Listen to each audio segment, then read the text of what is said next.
This is my telling of a story that was written by a long-standing community member, Richard Coates, and I have his kind permission to tell the story to you today. Once upon a time, there was an animal who lived in a big forest. Now, in this forest, there were many pools of water. Some shallow, brown, muddy pools, and there were some deep, clear pools that reflected the sunlight. The animal would wander through the forest, and sometimes she felt unhappy and didn't like herself much. And when she felt like this, she would often go to one of the muddy pools to have a drink. On one occasion, as she bent over to take a drink, she noticed movement. Something moved in the pool. And she looked again, and there it was. It was a magical pool. For whatever movement she made, it's the same in the pool. Now, she thought about this for a while, and then she realised, as I'm sure you all have, that what she saw was a reflection in the pool. Now, not having seen herself before, she thought she would go and have a closer look.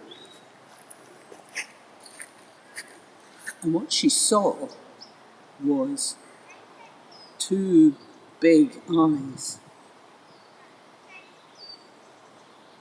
A long, ugly-looking horn on her head.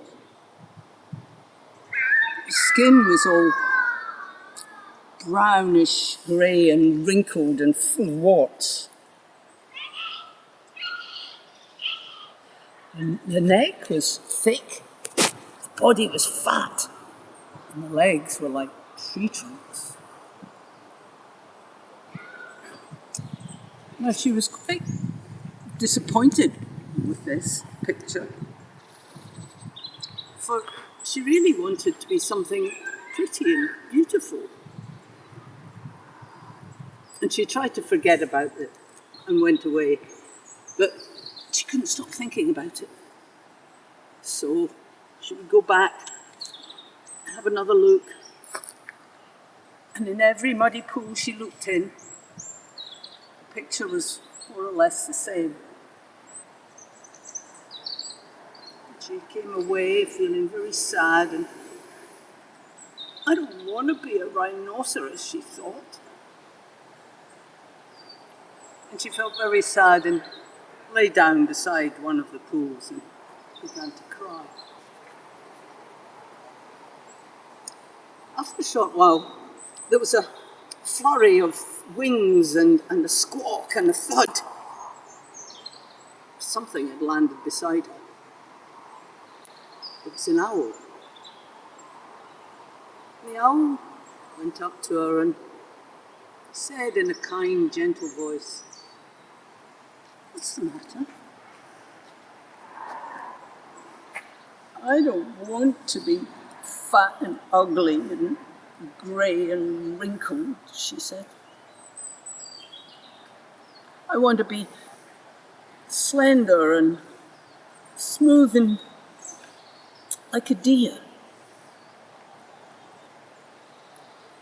Just at that moment, a stork glided serenely in and landed gracefully beside the owl.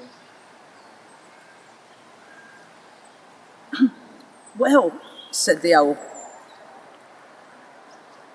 "ugliness is a matter of personal taste, don't you think? I wouldn't say you were ugly at all."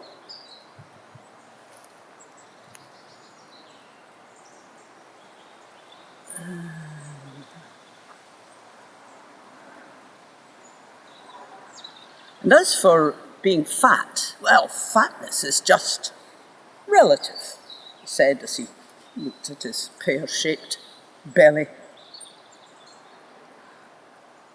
And I would say you were more silver rather than grey. And what makes you think you're wrinkled? Well, I looked in the pool and I saw, and I don't like myself at all. Hem, said the owl. In order to decide on something like that, we have to make comparisons and judgments. And it might be that we think we prefer the particular qualities of another creature rather than our own. Let me give you an example. Take our friend the stork over there, who by this time had wandered off into the middle of the pond and was trying to catch some fish for lunch. She's graceful and elegant, good at catching fish, but she's not very bright. Take me, for example. I'm not the best at aerobatics, and my waistline is ample, I guess you might say. But see the size of my head, and it's stuffed full. It contains the equivalent of a Apple Mac computer. But who's to say I'm better than Stork, or Stork's better than me? We're all pieces in a large jigsaw puzzle.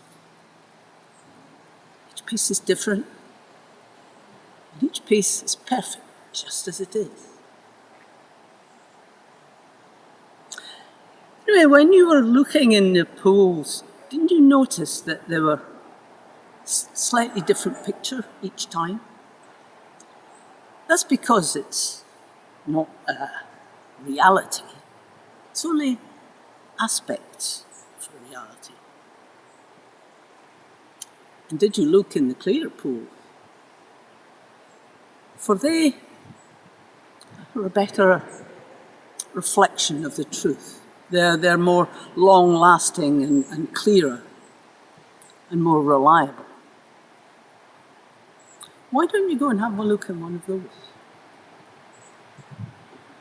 Well, the animal wasn't convinced, but she decided she would go and do that. And so she went and she stood in front of the clear pool and she looked in, and it can't be right, she thought. But what she saw, silver-like body, not grey. And the horn on its head was long and slender and straight, not fat and ugly. And her skin was smooth and sparkled in the sun. Her legs were like powerful, slender horse's legs. And the two eyes were large and soft, full of love and wisdom. "Who's that?" she said. "That's you," said the owl who was flown with her. "Or at least, it's another of your aspects. But it's a more truer reality than the ones you see in the muddy pools. But you also have to believe in yourself, so that you go and seek out the clear pools rather than always be drawn to the muddy pools."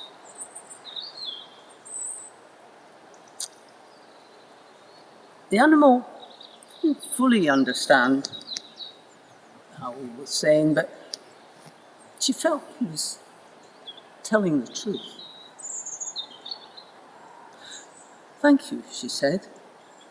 "You've helped a lot." And as she looked in the clear pool, she saw the reflection of the owl smiling back at her. He smiled and said, "But remember, the rhinoceros is also one of God's creatures." And his face disappeared in the water. Then she saw the reflection of the stork, who also smiled at her, spread her wings and gracefully took off into the air. And there she was left with the reflection of a beautiful silver horse-like creature with a long, thin, slender horn on her head, and eyes that were soft, wise, and loving.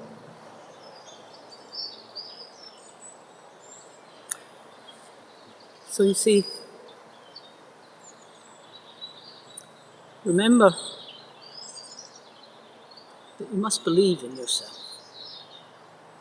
so that you always go and seek out the clear pools in life.